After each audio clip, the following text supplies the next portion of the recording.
Olá, seja muito bem-vindo, muito bem-vinda ao programa Impressões de hoje, recebendo nesta edição o deputado estadual Tovar Correia Lima. Ele é natural de João Pessoa, mas iniciou a vida política na cidade de Campina Grande como vereador e lá exerceu 2 mandatos no Legislativo Mirim.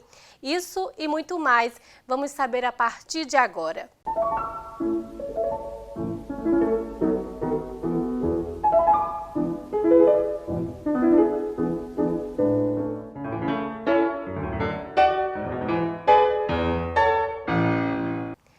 Deputado Tovar, seja muito bem-vindo ao Impressões de hoje.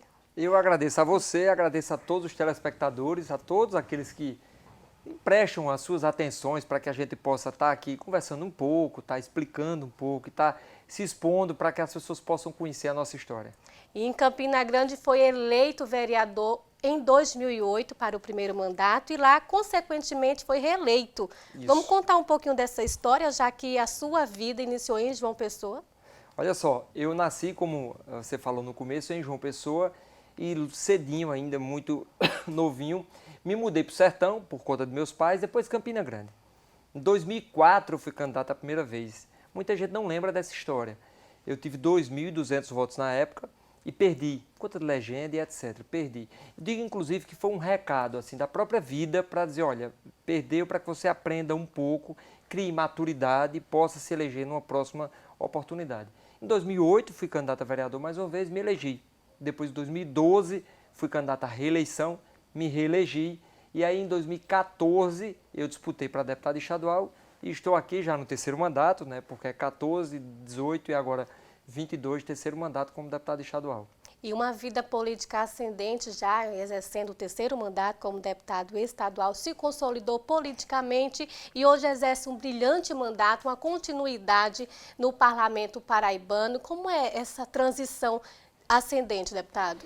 Olha, uma Câmara de Vereadores lhe dá alguns instrumentos para que você possa aprender um pouco da realidade política. Porque o vereador está muito próximo, né? O vereador está ali sabendo quem é quem, sabendo qual o problema das pessoas. Você vai lá no bairro, você frequenta a casa das pessoas. Quando eu passei para a Assembleia Legislativa, você passa a representar não um bairro, uma localidade, você passa a representar o Estado, algumas cidades. E aí, claro que a ressonância, inclusive, é maior. Eu me lembro que a primeira vez, talvez não a primeira, mas as primeiras discussões que eu fiz aqui na casa, primeira ou segunda vez que eu subo na tribuna e vi o tamanho da caixa de ressonância, ou seja, o que a imprensa ia repercutir. Eu me lembro que eu voltei para casa, eu moro em Campina ainda hoje, trabalho em João Pessoa, pensando, opa, o microfone aqui fala mais alto.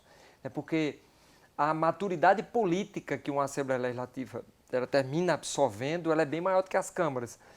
Claro que a Câmara Municipal tem a sua importância, que ela é preponderante para uma discussão no ambiente municipal, mas a Assembleia Legislativa você já começa a lidar aqui com ex-prefeitos, ex-deputados federais. Na época, por exemplo, existia ex-deputados federais que eram deputado estadual, ex-presidentes de Assembleia. Então, o próprio governo do Estado, né? O governo do Estado está muito presente aqui, secretários e coisa do tipo. Então, você precisa de um tempinho para se acostumar com isso. Agora, claro que na experiência que a gente traz da Câmara Municipal, com aquela escola, você começa a absorver essas ações todas para que possa seguir em frente.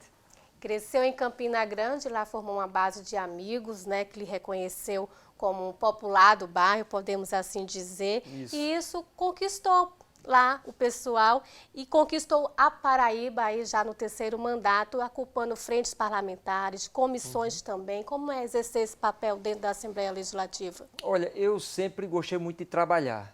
Era uma coisa minha, meus pais não são da política e eles sempre trabalharam a vida inteira e eu sempre gostei muito disso.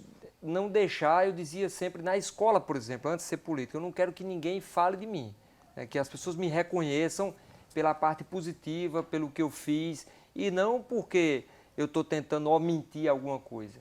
Então, desde quando eu fui vereador a primeira vez, eu já fui da mesa diretora da casa, eu participei de comissões, porque eu sempre procurei isso. Na Assembleia também, né? Participando de comissão de orçamento, por exemplo, é uma comissão importante, trazendo discussões para casa, isso tudo associado ao meu trabalho na comunidade, né? Perto do povo.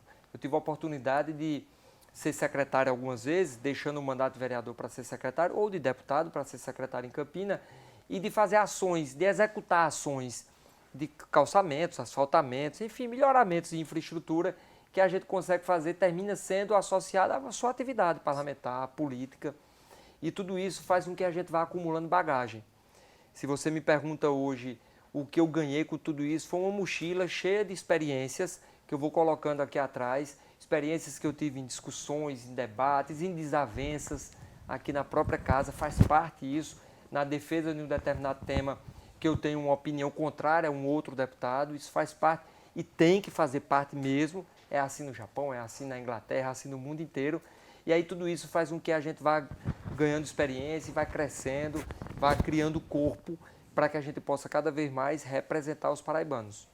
E na Assembleia Legislativa o senhor faz parte da bancada de oposição, a minoria da casa, mas um olhar atuante também no Executivo, acompanhando todo esse trabalho, não é? Isso, eu já tive a oportunidade de ser oposição quando vereador, depois eu passei a ser situação quando o ex-prefeito Romero Rodrigues se elege prefeito. Eu, mais que situação, passei a ser a vidraça, porque eu era secretário. Então eu estava ali para que a bancada de oposição atirasse pedras, num bom sentido, tá? Depois eu vim para a Assembleia Legislativa, eu era oposição. Passei a ser oposição mais uma vez e oposição mais uma vez. E claro, com oposição sempre muito responsável. Vocês nunca me viram aqui na casa tendo uma crise de histeria ou algo do tipo. Eu sempre faço uma oposição, eu digo, baseada em papel, documentos, para que a gente faça a crítica que é importante. Na nossa vida é importante a gente receber uma crítica construtiva para que a gente possa se corrigir, para que a gente possa melhorar, se capacitar mais. E isso eu tenho feito na casa, através das nossas fiscalizações ou das nossas sugestões. A gente sugere ao governo melhoramentos que a gente tenta sentir na pele, seja das amizades que nós temos com prefeitos e vereadores, ou seja no nosso dia a dia. E é isso que a gente faz na casa, faz um papel de fiscalização e um papel sugestivo também, para que a gente possa aplicar e ter uma vida melhor para os paraibanos. Esse é o papel que a gente precisa desempenhar para que lá na frente, sabe o que eu quero daqui a 10, 15, 20, 30 anos, eu não vou estar mais aqui, mas para que alguém me reconheça. Digo, olha, essa ação foi Tovar que fez. Tovar tinha uma boa discussão na casa por conta disso. Tovar foi um deputado que fez um bom trabalho. É isso que eu quero lá na frente, para que fique para nossos filhos e netos. Falando sobre esse legado que o senhor busca, né, manter, permanecer, projetos, leis, algumas bandeiras que o senhor defende, vamos citar um pouquinho delas aqui. Eu acho que da entrevista inteira, a parte mais importante que deva ficar, inclusive, é justamente, eu acho que a história da gente é importante e também as bandeiras. As bandeiras de luta. Tá, Tovar, por que você está aí? Né? Isso é uma pergunta importante. A gente não está em período eleitoral, está muito distante disso, mas as pessoas que estão nos assistindo, elas são eleitores. Foram e serão amanhã. Para dizer, Tovar, por que você está aí? Eu estou aqui porque eu defendo algumas bandeiras.